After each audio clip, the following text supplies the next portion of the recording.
Hello, my fabulous over 50 firecrackers, and welcome back to Voice After 50, the podcast where we talk about all the glorious, gritty, and occasionally unhinged bits of life after 5 decades on this weird spinning rock. I'm your host, Beverley, proudly menopausal, deeply suspicious of shirtless men holding fish in dating profiles, and today we're diving into a topic that's equal parts thrilling, terrifying, and honestly, completely exhausting. Yes, we're talking about dating after 50, or as I once heard it referred to as, swipe fatigue and emotional whiplash. Let's start with a picture. It's been years since your last date. Your friends finally convince you to try a dating app. You download it, upload a picture where you look like yourself but not too much like yourself, and suddenly you're in a sea of profiles. Within 5 minutes you've seen a man holding a sword, someone posting with a sports car that clearly isn't theirs, a grainy image that might be a headshot, or a passport picture, or a mugshot. Have you been there yet? The moment where you close the app, pour a glass of wine and think, maybe I'll just get another cat. Whether you're divorced, widowed, never married, or just free from someone who thought quality time meant scrolling on their phone in the same room, welcome. You're back in the dating pool. And the water? Murky. Back in the day, and by back in the day I mean before dating apps, meeting people meant eye contact at a bar or a friend setting you up because you both like cats. Now it's swiping, ghosting, catfishing, and conversations that fizzle out the second you say you're not into CrossFit. If you haven't dipped your toe into dating apps yet, here's the quick and totally biased guide. I've tried these. Tinder, for people under 30 and men over 40 who think they're under 30. Bumble, where women message first and often regret it within 45 seconds. Hinge, for people who say they want a relationship but ghost like it's a part-time job. Our Time, the mature dating app where 90% of the men use profile photos from 2007. And then there are the bios. Do these sound familiar?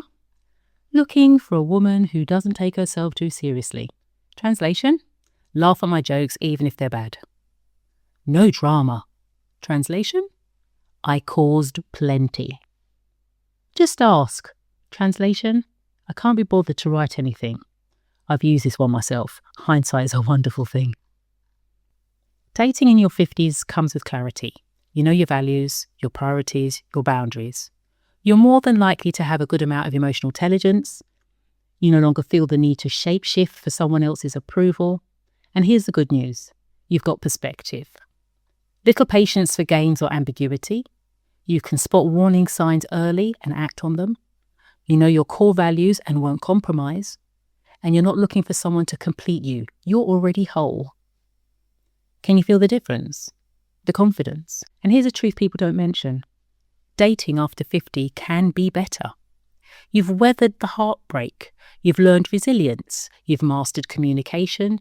You're less afraid of rejection because you know it doesn't define you.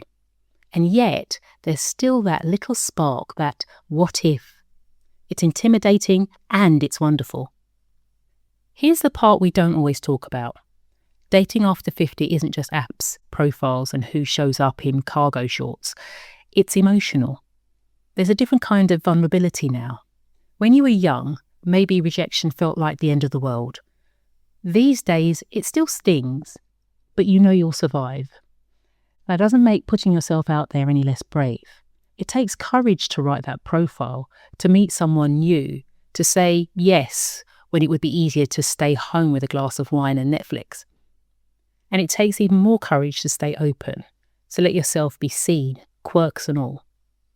But here's the upside, rediscovering that spark. The joy of flirting again, of someone laughing at your joke, or realising that companionship isn't just for the young. Sometimes it's even sweeter now because you appreciate it more.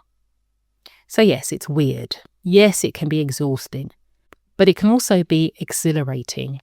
Proof that our hearts don't have an expiration date. Here are some of the real-world moments I've heard about from the later-in-life dating landscape. You've got the man who spends the entire dinner talking about his ex. Seriously? Unresolved issues much? Or a date who was chatty in messages but in person gives one-word answers. Or someone admits they still live with and rely financially on their ex. Say what now? The guy who shows up an hour late with no explanation. To be frank, I would not be waiting for an hour, just saying.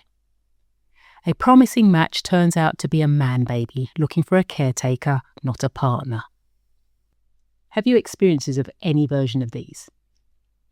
They're a reminder that dating after 50 isn't about grand gestures. It's about noticing small signals that reveal who's truly a match for you and some of the glaring red flags to avoid. Your dating toolkit after 50 comes down to a few essentials, which I'm sure you're aware of, but I'll go through them anyway. Be clear and upfront about what you want. Keep first meetings short and on your terms. Have your own transport, leave if you feel unsafe, no explanation needed. Share your location with family and or friends or everyone you know. Protect your boundaries without apology. You don't owe anyone a why when you say no. You don't have to agree to something because you feel bad saying no. Which of these would you add to your own personal toolkit?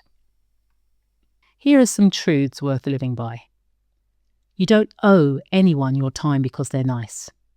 Block, unmatch, delete, guilt-free. Meeting for a coffee isn't a date, it's an interview with caffeine. You can say, I'm tired, let's try another night. And most importantly, be upfront about what you want. Dating after 50 isn't about starting over, it's about starting smarter. Choosing people who respect you. You're not looking for someone to fix your life, just someone capable, considerate and kind. You've earned the right to be picky, bold, playful and unapologetically uninterested in anyone who asks if you still party. Swipe if you want, nap if you need, but remember, you're the prize. And here's the bigger picture. Dating after 50 can actually be a celebration of independence, of humour, of self-knowledge. Sure, the apps can feel overwhelming and vulnerability can feel scary, but it's also a chance to rediscover curiosity, to laugh at the absurd bits and to stay open to what's possible. Because dating now isn't about proving you've still got it. It's about knowing you never lost it in the first place. Thanks for listening to Voice After 50. Share this episode with your single friends and join me next week for more real talk. Until then, swipe wisely, kiss slowly, and always carry snacks. You never know when a date might run long, or just run. Talk soon.